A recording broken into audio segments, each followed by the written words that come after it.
ಹೇಳ್ತಾ ಇದ್ದೀರಿ ತಮ್ಮ ಹುಟ್ಟುಹಬ್ಬನ ಆಗಿರ್ಬೋದು, ತಮ್ಮ ಬೇರೆ ಬೇರೆ ಫಂಕ್ಷನ್ಗಳನ್ನ ಎಲ್ಲವನ್ನು ಒಂದು ಗಂಟು ಮುಟ್ಟೆ ಕಟ್ಟಿ ಮೇಲೆ ಹೋಗೋದು ಈ ಒಂದು ಕಾಶಿಗೆ ಇದು ಮಾಡ್ತೇನೆ ಅಂತೇಳಿ. ಹೆಂಗೆ ಅನ್ಸುತ್ತೆ ಸರ್ ತಮ್ಮ ಹುಟ್ಟುಹಬ್ಬ ಆಚರಿಸಲಿ ಎಲ್ಲವನ್ನು ಕೂಡಿ ಹಾಕಿ ಒಂದು ತಮ್ಮ ಎಲ್ಲ ಖುಷಿಗಳನ್ನ ಒಟ್ಟು ಒಂಥರ ಏನೋ ಹೊಳೆಗೆ ಬಿಟ್ಟಂಗೆ ಅದನ್ನೆಲ್ಲ ಮಾಡಿ ಇವಾಗ ಕಾಶಿಗೆ ಹೋಗ್ತಾ ಇದ್ರ ಹೆಂಗೆ ಅನಿಸ್ತಾ ಇದೆ ಅಂತ? ಏನಿಲ್ಲ ಸರ್, ಮನುಷ್ಯನಾಗಿ ಹುಟ್ಟಿದ ಮೇಲೆ ಅಪ್ಪ ಅಮ್ಮನ ಮಾತು ಕೇಳಲೇಬೇಕು.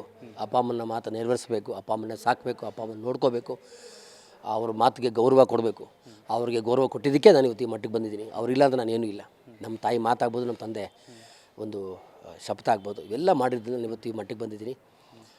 ಹಂಗಿರೋದ್ರಿಂದ ನನ್ನ ಬರ್ತಡೇ ಅವ್ರು ನಮ್ಮ ಅಪ್ಪ ಅಮ್ಮನ ಮುಂದೆ ನನ್ನ ಬರ್ತಡೇ ದೊಡ್ಡ ವಿಷಯ ಅಲ್ಲ ಸರ್. ಅದೇನು ದೊಡ್ಡ ವಿಷಯ ಅಲ್ಲ. ನಮ್ಮ ಅಪ್ಪ ಅಮ್ಮ ಮುಂದೆ ನನ್ನ ಬರ್ತಡೇ ಏನಿಲ್ಲ. ಸೊ ಹಂಗಿರೋದ್ರಿಂದ ನಾನು ಅದಕ್ಕೆ ಬೆಲೆ ಕೊಡಲಿಲ್ಲ. ಸೊ ನೋಡ್ದೆ ನನ್ನ ಮನೆ ನನ್ನ ಫ್ರೆಂಡ್ಸ್ ಎಲ್ಲ ಕಾಯ್ತಾ ಇದ್ದಾರೆ, ಈ ಸತಿ ಕಾಶಿಗೆ ಹೋಗಿ ಬಂದಮೇಲೆ ಆದರೂ ಮಾಡ್ಕೋತೀಯ ಅಂತ.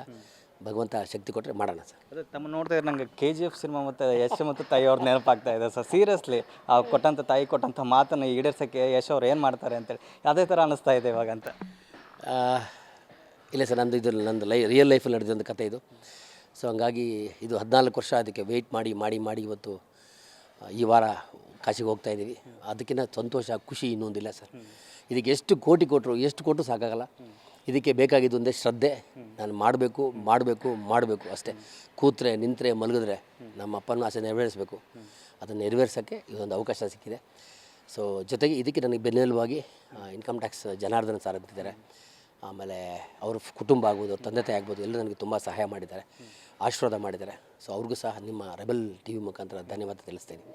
ಅದೇ ಸರ್, ಇವಾಗಿನ ಕಾಲದಲ್ಲಿ ಹೆಂಗಂತಾರೆ ನಿಂತರು ಅಂತಾರೆ, ಕೂತರು ಅಂತಾರೆ, ಎಲ್ಲೋದ್ರು ಅಂತಾರೆ, ಏನೋ ಒಂದು ಮಾಡಿದ್ರು ಅಂತಿರ್ತಾರೆ. ಇವಾಗ ಅಂಥ ಟೈಮಲ್ಲಿ ತಮ್ಮ ಸಾಮಾಜಿಕ ಕಾರ್ಯಕರ್ತಗಳನ್ನ ಇದು ಮಾಡ್ತಾರೆ, ಕಾರ್ಯಕ್ರಮ ಮಾಡ್ತಾಯಿದ್ರೆ ಇಂಥ ಟೈಮಲ್ಲಿ ಈ ಥರ ಮಾಡ್ತಾನೆ ಅಂತಂದಾಗ ತುಂಬ ಜನ ಒಂದು ಕಡ್ಡಿ ಆಡಿಸೋವಂಥ ಕೆಲಸ ಮಾಡ್ತಾರೆ. ನಿಮ್ಮ ಜೊತೆ ಮುಂದೆ ಒಳ್ಳೇದು ಮಾತಾಡಿ ಹಿಂದ್ಗಡೆ ಒಂಥರ ಕೆಡ್ದ ಮಾತಾಡ್ತಾನೆ ಅಂಥ ಏನಾರು ಆಗಿದಾವ ಅಂತ? ನಾನು ತುಂಬ ದೂರ ಬಂದುಬಿಟ್ಟಿದ್ದೀನಿ ಸರ್. ನಾನು ತುಂಬ ದೂರ ಬಂದಿದ್ದೀನಿ. ಆಮೇಲೆ ನಾನು ನನ್ನ ಸ್ವಾರ್ಥಕ್ಕಾಗಿ ಮಾಡ್ತಾಯಿಲ್ಲ. ನನ್ನ ತಂದೆ ತಾಯಿ ಕೊಟ್ಟಂಥ ಮಾತುಗೋಸ್ಕರ ನಾನು ಮಾಡ್ತಾಯಿದ್ದೀನಿ. ನಾನು MLA ಆಗಬೇಕು, MP ಆಗಬೇಕು, ಅಥವಾ ಏನೋ ಒಂದು ಯಾವುದೇನೋ ಪಡ್ಕೋಬೇಕು, ಯಾವುದೋ ಒಂದು ಅವಾರ್ಡ್ ತೊಗೋಬೇಕು ಅಂತ ಇಲ್ಲ. ನಾನು ಎಲ್ಲ ಅವಾರ್ಡ್ಗಳು ತೊಗೊಂಡು ಎಲ್ಲ ನನ್ನ ರಾಜ್ಯ ಪ್ರಶಸ್ತಿ, ರಾಷ್ಟ್ರ ಪ್ರಶಸ್ತಿ, ಒಂದು 300 ಗೋಲ್ಡ್ ಮೆಡ್ಲು, ಎಲ್ಲ ಅವಾರ್ಡ್ಗಳು ಪ್ರಶಸ್ತಿಗಳ ಬರೆದಾದ್ಮೇಲೆ ನಾನು ಇದನ್ನು ಮಾಡ್ತಾಯಿದ್ದೀನಿ. ಸೊ ಹಂಗಾಗಿ ಇದು ನಾನು ಯಾರಿಗೂ ಎದುರ್ಕೊಳ್ಳೋ ಪರಿಸ್ಥಿತಿ ಇಲ್ಲ. ಅವ್ರ ಮಾತನ್ನು ಕೇಳಿಸ್ಕೊಳ್ಳೋದಿಲ್ಲ, ಅವ್ರನ್ನ ಕಿವಿನೂ ಕೊಡೋಲ್ಲ. ಅಂಥವ್ರು ಇದ್ದರೆ ನನಗೆ ತುಂಬ ಖುಷಿ. ಯಾಕಂದರೆ ಇನ್ನೊಂದು ಕೆಲಸ ಮಾಡೋಕ್ಕೆ ಪ್ರೇರೇಪಣೆ ಆಗ್ತಾರೆ. ಅಂಥವ್ರು ಇರಲೇಬೇಕು ಸರ್. ಅಂಥವ್ರು ಇದ್ದಾಗ ನನಗೆ ಇನ್ನೂ ಸ್ಫೂರ್ತಿ ಆಗ್ತದೆ. ಸೊ ಅವರು ಇರಲಿ ಅಂತ ಕೇಳ್ಕೊತೀನಿ, ಅವ್ರಿಗೂ ಒಳ್ಳೇದು ಮಾಡಲಿ. ನಿಜ ಸರ್, ಇವಾಗ ನೀವು ಹೇಳ್ತಾ ಇದ್ರಿ 108 ಜನರಿಗೆ ಕರ್ಕೊಂಡು ಹೋಗ್ತಾ ಇದ್ದೀನಿ, ಅವರು ಫ್ಯಾಮಿಲಿ ಯಾವ ಥರ ಸಪೋರ್ಟ್ ಮಾಡ್ತಾಯಿದ್ದಾರೆ ಮತ್ತು ಅವ್ರು ಏನಾರು ಹೇಳಿಕೆಗಳನ್ನ ಹೇಳಿದ್ದಾರೆ ಅಥವಾ ಯಾವ ಥರ ಕರ್ಕೊಂಡು ಹೋಗ್ತಾರೆ ಏನಾದರೂ ಅಂತಾರೆ, ಮತ್ತು ನಿಮ್ಮ ಸೇಫ್ಟಿ ಪರ್ಪಸ್ ಏನೇನು ನೋಡ್ಕೊತಾ ಇದ್ದೀರಾ ಅಂತ? ಖಂಡಿತ ಸರ್, ಎಲ್ರಿಗೂ ನಮ್ಮ ಮೇಲೆ ನಂಬಿಕೆ ಇದೆ, ನನ್ನ ಮೇಲೆ ವಿಶ್ವಾಸ ಇದೆ. ನಾನು ಪ್ರತಿ ದಿವಸ ಅವ್ರ ಜೊತೆ ಮಾತಾಡ್ತೀನಿ. 2 ಡಾಕ್ಟ್ರು, 2 ನರ್ಸು, ಒಬ್ಬ ಅಡ್ವೊಕೇಟು, ಜೊತೆಗೆ ವಾಲಂಟೀರ್ಸ್, ಒಂದು 10 ಜನ ವಾಲಂಟೀರ್ಸು, ಅವ್ರು ನೋಡ್ಕೊಳ್ಳೋಕ್ಕೆ ಹೋಗೋಕ್ಕೆ ಬರೋಕ್ಕೆ ಎಲ್ಲರೂ ಮಾಡ್ತಾಯಿದ್ದೀವಿ. ಸೊ ಎಲ್ಲರೂ ಇದ್ದಾರೆ, ಹೋಗಿ ಬರ್ತೀವಿ. ಚಾಮುಂಡೇಶ್ವರಿ ಆಶೀರ್ವಾದ ನನ್ನ ಮೇಲಿದೆ, ನಮ್ಮ ಟೀಮ್ ಮೇಲಿದೆ, ಈ 101 ಜನ ಮೇಲೆ ಆಶೀರ್ವಾದ ಇದೆ, ರಾಜ್ಯ ಜನತೆ ಆಶೀರ್ವಾದ ಇದೆ, ನಿಮ್ಮ ರೆಬೆಲ್ TV ವೀಕ್ಷಕರು ನನ್ನ ಮೇಲೆ ಆಶೀರ್ವಾದ ಮಾಡ್ತಾರೆ. ಸೊ ನಿಮ್ಮ ತಂಡ ನನಗೆ ಆಶೀರ್ವಾದ ಮಾಡಿ, ಏನಾದರೂ ಮಾಡಿ ಈ ಒಂದು ಕಾರ್ಯ ಸಕ್ಸಸ್ ಆಗಲಿ ಅಂತ ನೀವು ದೇವರಲ್ಲಿ ಕೇಳ್ಕೊಳ್ಳಿ, ನಾನು ದೇವರಲ್ಲಿ ಕೇಳ್ಕೊತೀನಿ. ರಾಜ್ಯ ಜನತೆಯ ಆಶೀರ್ವಾದ ನನ್ನ ಮೇಲೆ ಇರಲಿ. ಸರ್, ಇನ್ನೊಂದು ಕೇಳಬೇಕು, ತಮ್ಮ ಈ ಕಾರ್ಯಕ್ಕೆ ತುಂಬ ಎಲ್ಲರೂ ಕೂಡ ಸೆಲ್ಯೂಟ್ ಹೊಡಿತಾರಂಥ ವಿಚಾರ.